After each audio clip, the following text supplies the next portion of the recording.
You achieve something good, but instead of joy, you feel dread. You wonder, what if they find out I'm not as capable as they think?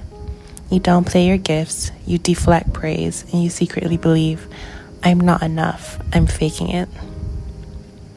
Hello everyone, I'm Cherise Rochelle, and welcome back to Beloved, where faith meets healing. Today, we're talking about imposter syndrome, why it shows up, how it ties to identity, and what God says when you feel like a fraud. Why does imposter syndrome happen?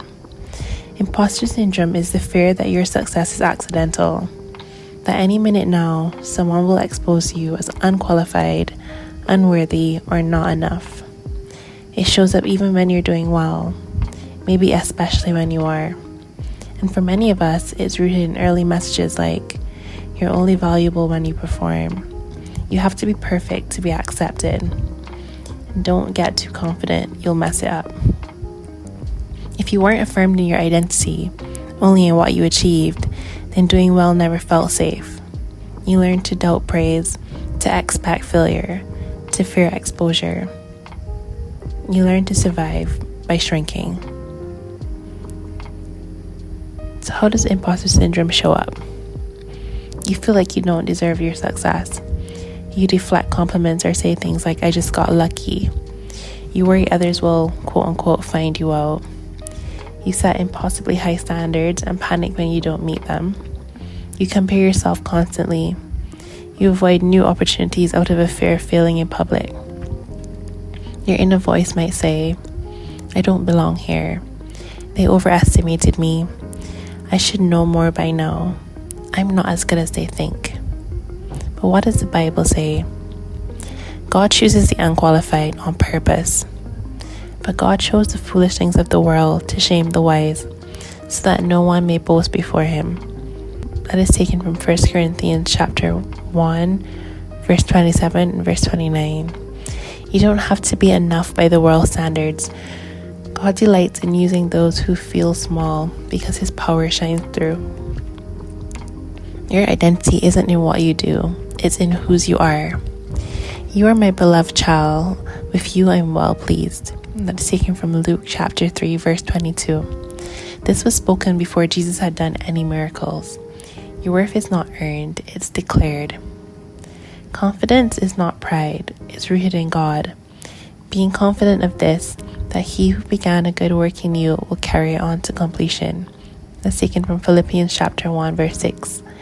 You didn't bring yourself this far, and you don't have to finish alone. Let's reframe the pattern. So firstly, name the lie or lies that you're telling yourself. Say it out loud. I feel like I'm faking it. Then ask yourself, what part of me feels unworthy? And bring that part to God without shame. Replace prove with receive.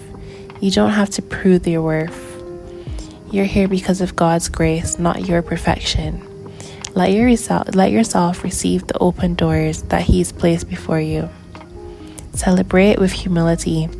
You can be grateful and grounded. You can say thank you without shrinking. It doesn't mean you're prideful, it means you're free. And lastly, shift your fear to stewardship. You do not have to be perfect. You just have to be faithful. Stop trying to be impressive and start asking, how can I serve well?